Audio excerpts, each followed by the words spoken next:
Not a good day. That was not a great day. We got a lot of stuff going on. Welcome back to Moose and Loose. My name's David. Today, the big story, Pierre Poilievre winning the by-election, absolute landslide victory. We've got Mark Carney's rampant spending. We've got Air Canada. We've got Anonymous. We've got Donald Trump and the European leaders setting out a plan to end the conflict with Russia. A bunch of other stuff here. Let's jump into this. Starting this one off from Canada Proud, we've got this: 66% of Canadians say that immigrants to Canada should have to adopt Canadian values. So here they are. Do people agree or disagree? So these green ones are strongly agree, somewhat agree, and somewhat disagree, strongly disagree, and neutral at 10%. We have 24% of Canadians disagreeing, so liberals basically. This is Canada. We don't want our culture getting erased. We got this one from Pierre Poilievre. It says, since Carney became prime minister, an astonishing $63 billion of investment has fled the country. That means poor wages, more poverty, and greater dependency on the U.S. This is Carney's record. He's only been in the office for, like 4 months now? Just imagine having multiple years, 4 years of this guy. There would be nothing left. We'd all be forced to go out in the streets and pray to Mark Carney every morning. And then all our tax dollars would be getting sent to Gaza. Well, Air Canada strike still going strong here. It's a whole bunch of them out here. With that, we've got the CEO of Air Canada here, who didn't expect the flight attendants to push back and not come back to work. There's no plan B. As the strike happened. But you didn't make any provisions before to ensure that passengers, or at least some of them, would get to where they're going? Well, we thought, obviously, the Section 107 would be enforced and that they wouldn't illegally avoid the Section 107. Right. So you made no provision because you didn't realize the union would do this. They gave us no indication they would do this. Right. As the strike. I mean, that's what happens when you pay your executives and CEOs and all these guys millions and millions of dollars. Just pay the flight attendants a bit more. The government should be cutting some of the taxes off of flights. That way it doesn't increase the cost of flights, and let's all move on in life. Somehow I don't think they're going to do that. The CEO thought Carney could just push through Section 104. They go back and obey the order, and that's it. And that's not what happened. As it says here, we played by the rule. CUPE acting against the law. Air Canada CEO. And we've got CUPE here. The leader saying he's willing to go to jail for this. What's the limit that you're prepared to exert here to try to make your point? There's no limit. We're going to stay strong. We're going to stay committed to making sure that those workers can do the job that they love doing and actually be able to afford a roof over their heads, to afford caring for their families. And if it means folks like me going to jail, then so be it. Somehow I don't think this is going to get resolved anytime soon. I doubt they'll do anything remotely close to what they did to the Freedom Convoy. Yep. So moving over to the by-election. So Pierre Poilievre getting 80.4%. And as of recording this, so he's got 40,548 votes. And if we scroll down this ridiculous list here of candidates, it's 99.65% have been counted. So you can see 50,434 votes of the 85,000 registered electors. So 58% voter turnout, population 110,000 people. So that's a pretty good turnout, 58%. As for the story of Bonnie Critchley, didn't she say she was going to get 90% and just demolish Poilievre or whatever? She got 9.9%, didn't even break the 10% mark. Liberal Daisy Spady came in with 4.3%, and the rest goes from there. You can see all these longest ballot losers. The highest one, Jason Buzzell, got 11 votes. Was that the one that's from America? I can't remember. So hopefully this is the last time we see this nonsense ever again in Canada. I mean, look at this. Most of these people got one vote or no vote. I mean, all these people, they're not even Battle River Crowfoot, so they got no vote. They didn't vote for themselves. Moving ahead here, Pierre Poilievre giving a speech, but throughout this 18-minute speech, let's take a look at this one moment here, a real moment, an honest moment, talking about the people of Battle River Crowfoot. These are based on common sense, getting back to basics, things I learned a lot about when I was traveling around the great communities of the region of Battle River Crowfoot. And I have to say, you know, some might have thought it was a burden for me to come right off the campaign trail in a national campaign and go straight to knocking on doors, to traveling throughout a region of 56,000 square kilometers. But I'll tell you something, it was not a burden at all. This has been a privilege. Getting to know the people in this region has been the privilege of my life. In fact, I've had a hell of a lot of fun. Whether it's been at the bronc matches or the rodeos or, you know, walking into a parking lot, some guy I don't even know walks up and offers me a big bag of beef jerky. It doesn't happen in the city. That doesn't happen in the city. Well, last year when I had a meetup, guy showed up with a big bag of cheese buns from the local bakery. And not only that, people wait an hour and a half to get those cheese buns. That's the kind of place Alberta is. Good, honest people, hardworking people. And you can tell Pierre is really grateful to the people of Battle River Crowfoot. Or another guy says he's got a four-wheeler and he tells me I can tear around town in it all by myself. He trusts the city boy to do that. I don't know what he was thinking, but I really love the people of Battle River Crowfoot. They're the kind of what you see is what you get, give you the shirt off their back, tell it like it is, common sense people. They reinforce. I love you too. Thank you very much. I love you. And they reinforced a lot of lessons that all of us in politics have to learn and relearn again. Humility and hard work, loyalty and love. You see, the people in these communities, they fight their own battles, but they're always ready to stop and help a neighbor or a friend. They know how to stretch a dollar. And most of all, they know, in the words of the great Paul Harvey, how to bail together a family with the soft, strong bonds of sharing. They reminded me of all of these things, and they also reminded me that the road to success is never a straight line. And most of all, you should never give up in hard times. That whenever hardship strikes, you need to stand up and keep on going. And that if you care about something, you don't give up on it when things get difficult or you suffer a setback. These stories that were on the faces of the people I met, the woman suffering from cancer who had just overcome days of radiation treatment, who showed up at my town hall in Stettler to tell me to keep going. I say to her, you don't give up, so I don't give up. I feel that. I actually grew up in Stettler. That's my hometown. With a message like that, someone going through cancer and giving him that strength, this here is our comeback moment. The waitress I met in the same town who told me she also works as a teacher and a ranch hand, but has no money left at the end of the month, somehow having 3 jobs. Because she doesn't give up, I won't give up. Or Patty.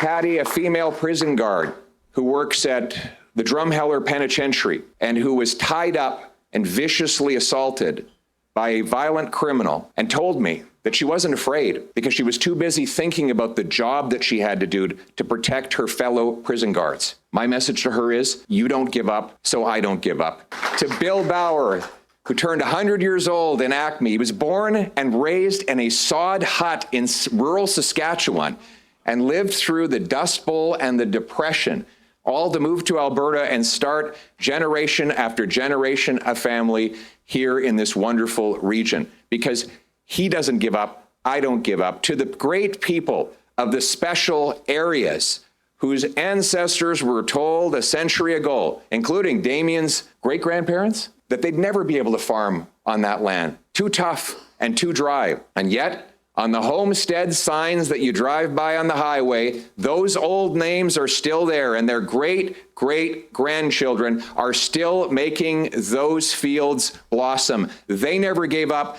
so I will never give up. To the great... You can see Anna's face here. She respects him so much. She's so proud of him. Because as my mother, who's here today, taught me, when you get knocked down, you get up and you keep on going. If you believe in what you're doing, you march forward. And so I say to all of the people, not just in the great region of Battle River Crowfoot, but right across this country, to anyone who has been knocked down, but has got back up and kept on going, you haven't given up, so I won't give up. Together, we will work together. We will fight together. We will sacrifice together to restore the opportunity that our grandparents left for us so that we can leave it for our grandchildren, so that we can once again restore a country that is strong, self-reliant, and sovereign. That is the country we're in this for. That is why we stay united. That is why we go forward. May God keep our land glorious and free. Thank you very much. Thank you.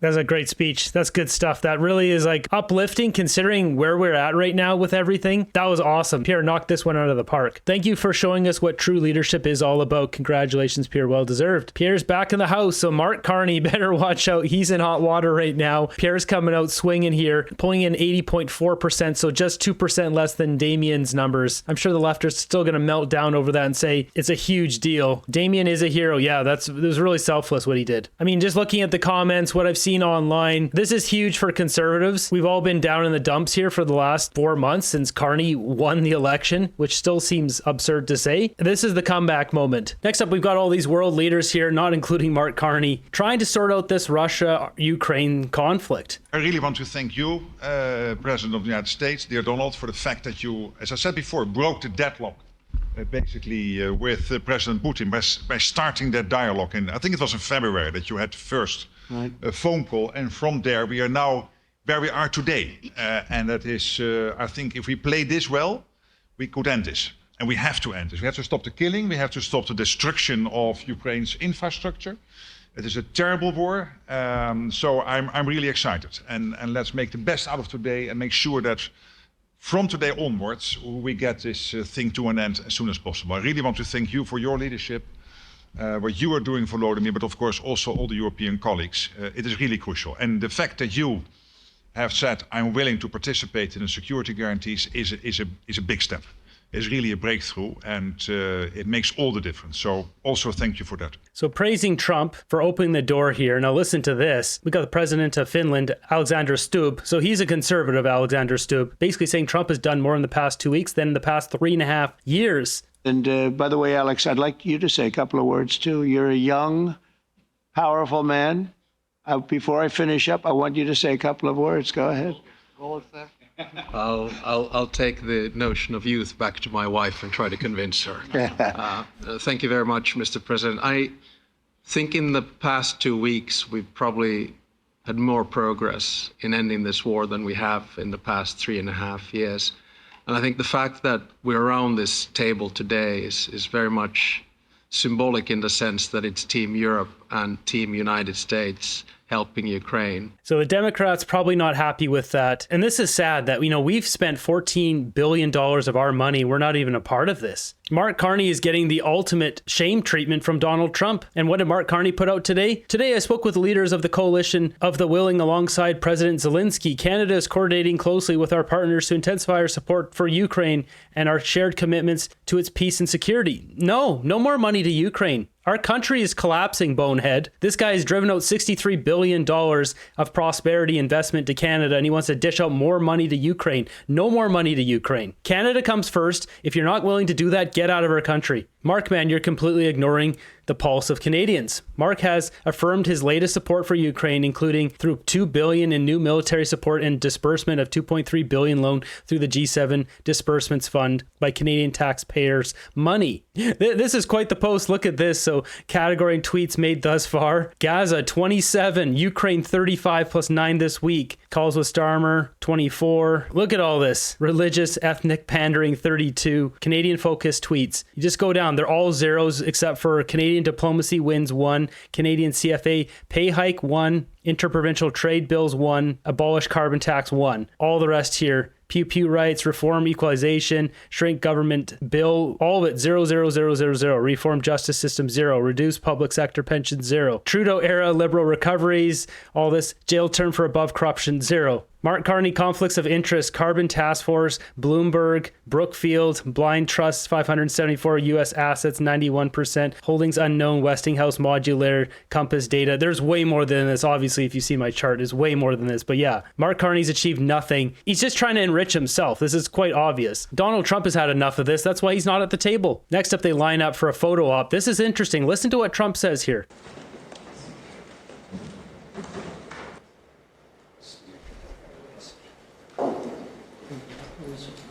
Not a good day.